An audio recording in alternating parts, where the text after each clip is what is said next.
தஞ்சையில் நடைபெற்ற சுற்றுப்பயணத்தில் அதிமுக பொதுச் செயலாளர் எதிர்க்கட்சித் தலைவருமான எடப்பாடி பழனிசாமி அவர்கள் விசிகாவின் பொய்க்கதைகளை போட்டு உடைத்து உள்ளார். திமுக கூட்டணியில் இருந்து கொண்டு திமுகவிடம் அதிக சீட்டுகளை வாங்குவதற்காக அதிமுகவை வைத்து விசிக அடையாளம் தேடுவதாக குற்றம் சாட்டியுள்ளார். குறிப்பாக அதிமுகவானது விசிகாவை தங்கள் கூட்டணியில் சேர்க்க திமுகவை விட அதிக சீட்டுகள் கொடுப்பதாகவும் துணை முதலமைச்சர் பதவி கொடுப்பதாகவும் திருமாவளவன் பேசியுள்ளார். இதற்கு பதிலடியாகத்தான் தற்பொழுது எடப்பாடி பழனிசாமி அவர்கள் தஞ்சையில் பேசும்போது நான் அப்படி சொல்லவே இல்லை என்றும் அதிமுகவை வைத்து விசிகாவானது அடையாளம் தேடுகிறது எனவும் பகிரங்கமாக போட்டு உடைத்து உள்ளார். நாம என்றைக்கு பாரதிய ஜனதா கட்சியோட கூட்டணி வச்சோமோ அன்றையிலிருந்து அவரு மட்டும் இல்ல, அவர் கூட்டணி இருக்கின்ற கட்சியெல்லாம் சால்ரா போட்டு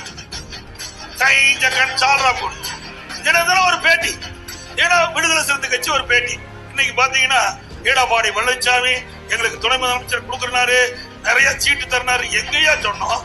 நீ எங்களை வச்சு அடையாளப்படுத்தாத. கொஞ்சம் கொஞ்சமா திமுக உங்க கட்சி சாப்பிட்டு இருக்குது.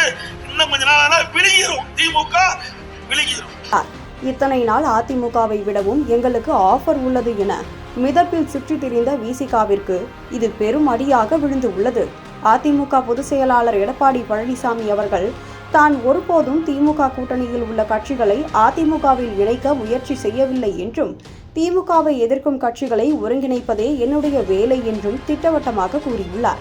திமுகவிற்கு எதிரணியாக செயல்படும் கட்சிகளில் தமிழக வெற்றிக் கழகம், நாம் தமிழர் கட்சி இவைகள்தான் அடக்கம் என்பது அனைவருக்கும் தெரிந்ததே. எனவே இனிவரும் காலங்களில் அதிமுகவின் கூட்டணி பேச்சுவார்த்தை திமுக கூட்டணியில் உள்ள கட்சிகளை சார்ந்து இருக்காது என எடப்பாடி தெளிவுபடுத்திவிட்டார். இதேபோல் சமீபத்தில் கம்யூனிஸ்ட் கட்சிகளையும் அதிமுக பொதுச் செயலாளர் எடப்பாடி அவர்கள் விமர்சித்து இருந்ததும் கவனிக்கத்தக்கது.